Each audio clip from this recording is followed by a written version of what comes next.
While you might think generic means cheap and not as good, that is not true for generic drugs.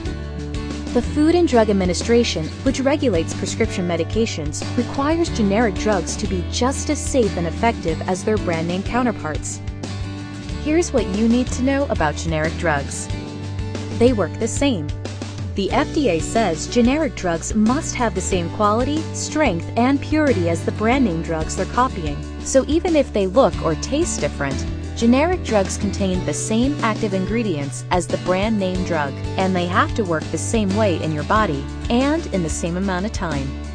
They're made in modern facilities. Makers of both brand name and generic drugs have to meet the same manufacturing standards. Brand name manufacturers frequently make generic copies of their own drugs and sell them without the brand name. They're less expensive. Why? Research, development, and marketing a new drug all add to the amount you get charged at the pharmacy.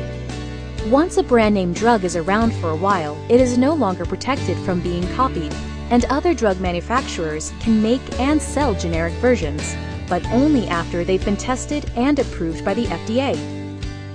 With the cost of prescription drugs continuing to rise, now is a good time to consider switching to generics. Buying a generic drug can lower both your costs, like your copays or coinsurance, and your employer's costs if your prescription drug benefit coverage is provided by your employer. Before you decide to switch, be sure to ask your doctor or pharmacist these important questions. Is a generic drug available to treat my condition? Are there any risks in changing to a generic drug? How much can I save if I use a generic? All of these questions are important to understand, but the benefits of generic medications are clear. Talk to Medical Mutual today to find out how you can save money by switching to generic medications.